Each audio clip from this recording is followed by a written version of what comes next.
आगे आपकी मर्जी। देखिए, मैं ये नहीं कहती कि आयुर्वेदा को आप घोट कर पी जाओ और सब चीजें फॉलो करो, क्योंकि हर किसी की अपनी अपनी परिस्थिति होती है। लेकिन जो चीजें आपको सूट करती है, जो आपको लगता है कि हाँ मैं ये चीजें अपना सकता हूँ, उसे अपना के आप अपनी सेक्स लाइफ को बेहतर बनाइए।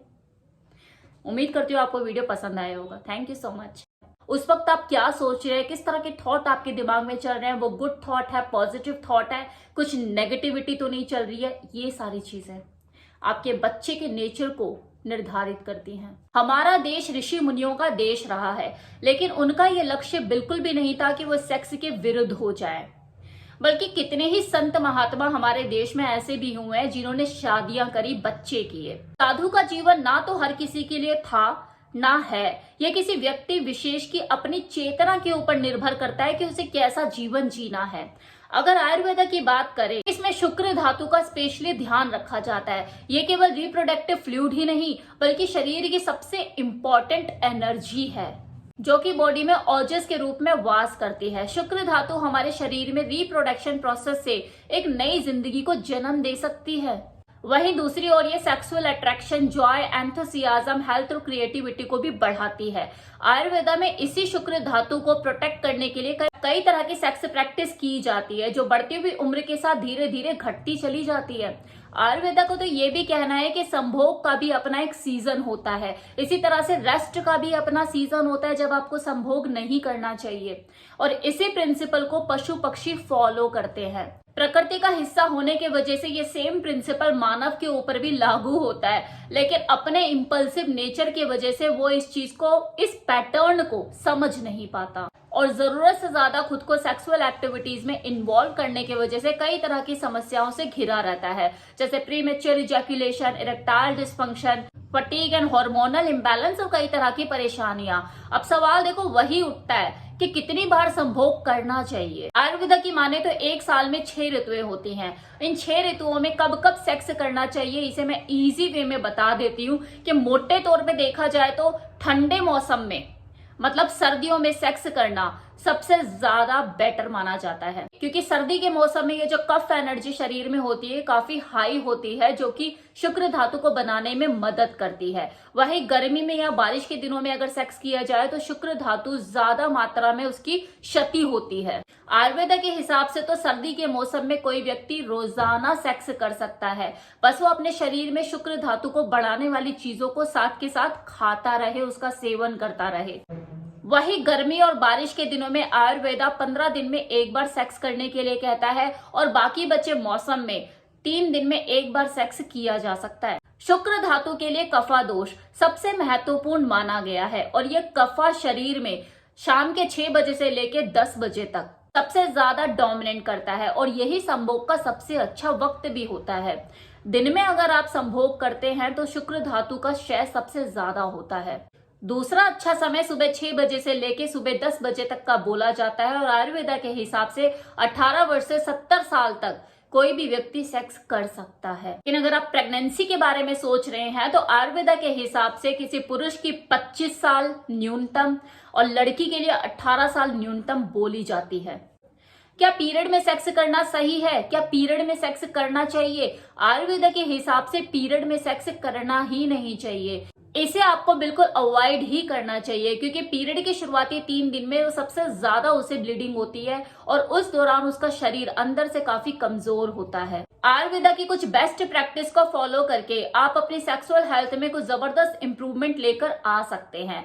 जैसे खाना खाने के तुरंत बाद आपको सेक्स नहीं करना चाहिए, कम से कम 2-3 घंटे का गैप तो रखना ही चाहिए, क्योंकि खाना खाने के बाद जो एनर्जी खाना पचाने के लिए यूज होनी चाहिए वो आपकी एनर्जी सेक्सुअल इंटरकोर्स में यूज हो जाती है, जिसके वजह से आपका जो डाइजेस्टिव सिस्टम है वो गड़बड़ा जाता है। आधुनिक डॉक्टरों की भी अगर आप राय लो इस मैटर में तो वो भी कम से कम 2 घंटे का गैप तो आपको सजेशन में देते ही हैं। संभोग के बाद महिला और पुरुष दोनों को ही यूरिन पास करना चाहिए, ये आपको यूरिनरी इन्फेक्शन से बचाने में मदद करता है। आयुर्वेदा की माने तो संभोग के बाद आपको नहाना भी चाहिए और संभोग के बाद 30 मिनट के अंदर अगर आप देसी घी वाला दूध जिसमें शक्कर आपने डाली हुई इसे पी लेते हैं तो एक तरह से शुक्र धातु के लिए सप्लीमेंट का काम करता है। जब बॉडी में शुक्र धातु का क्षय होता है तो बॉडी उसे एकदम से रीजनरेट करने की कोशिश करती है। बस उस वक्त आपको सही मात्रा में वो इंग्रेडिएंट देने की जरूरत होती है ताकि वो जो शुक्र धातु की रिकवरी है वो जल्दी से जल्दी हो सके। और भी ऐसे कितने नेचुरल फूड हैं, वो सप्लीमेंट हैं जो कि आपके वीर्य की क्वालिटी को बढ़ाने में और उसकी प्रोडक्शन में मदद करते हैं। जैसे खजूर हो गया, गन्ने का रस हो गया, देसी गाय का दूध, स्पेशली वो जो A2 काऊ का मिल्क होता है और उससे बनी घी, मक्खन, दही, ये सारे सुपर फूड हैं जो कि आपके वीर्य को बढ़ाने और उसकी क्वालिटी को इंक्रीज करने में मदद करते हैं। असर लेकिन इन सब चीजों का तब होगा और ज्यादा होगा जब आप बैड हैबिट्स का शिकार नहीं होंगे। मतलब स्मोकिंग, ड्रिंकिंग, जंक फूड लेना या किसी भी तरह की मैस्टरबेशन की अधिकता आपने नहीं की हुई है, तो ही आपको इन सब चीजों का फायदा मिल सकता है। आयुर्वेदा तो ये भी कहता है कि सम टाइम अगर आप सेलिबेसी को फॉलो करते हैं, मतलब ब्रह्मचर्य का पालन करते हैं, तो भी आपकी बॉडी में शुक्र धातु है, इसका लेवल बढ़ जाता है। ऑयल मसाज करना और एक्सरसाइज, योगा आसन करना भी आपकी सेक्सुअल स्ट्रेंथ को इंप्रूव करने में मदद करता है। आयुर्वेदा सेक्स को सिर्फ एक फिजिकल एक्टिविटी नहीं मानता। उसके हिसाब से दो लोग जब संभोग क्रिया में लीन है तो उनका मानसिक स्थिति क्या है, उनके माइंड में किस तरह के थॉट चल रहे हैं, किस तरह के विचार चल रहे हैं, इन सब चीजों का जो इफेक्ट है वो आपके बच्चे के नेचर को निर्धारित करता है। स्लीप से बिल्कुल भी कंप्रोमाइज ना करें, इसके ऊपर शुक्र धातु बहुत निर्भर करती है, इसलिए 7 से 8 घंटे की नींद तो ले ही लें। प्रेगनेंसी के दौरान सेक्स करना है या नहीं, या करना है तो कब करना है, इसके ऊपर आयुर्वेदा कहता है कि बच्चा होने के 3 महीने पहले और बच्चा होने के 3 महीने बाद तक सेक्स ना करें।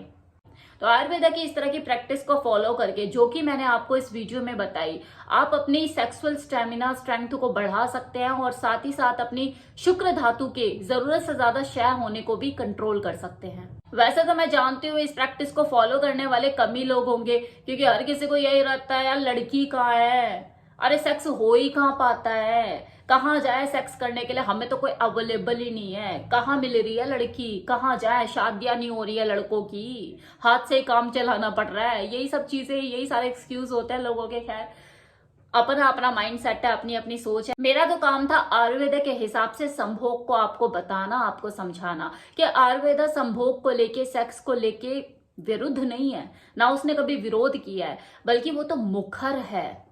उसके हिसाब से सेक्स लाइफ कैसे होनी चाहिए, सेक्स को करने का तरीका कैसे होना चाहिए और किस चीजों को आप ध्यान रखें, किस चीजों को फॉलो करें, किस तरह की प्रैक्टिस को फॉलो करके आप अपनी सेक्स लाइफ को और ज्यादा बेहतर बना सकते हैं। तो यही पर्पस था मेरा इस वीडियो को बनाने का, आपको आयुर्वेदा के हिसाब से संभोग को समझाने का। आगे आपकी मर्जी। देखिए, मैं ये नहीं कहती कि आयुर्वेदा को आप घोट कर पी जाओ और सब चीजें फॉलो करो, क्योंकि हर किसी की अपनी अपनी परिस्थिति होती है। लेकिन जो चीजें आपको सूट करती है, जो आपको लगता है कि हाँ मैं ये चीजें अपना सकता हूं, उसे अपना के आप अपनी सेक्स लाइफ को बेहतर बनाइए। उम्मीद करती हूँ आपको वीडियो पसंद आया होगा। Thank you so much.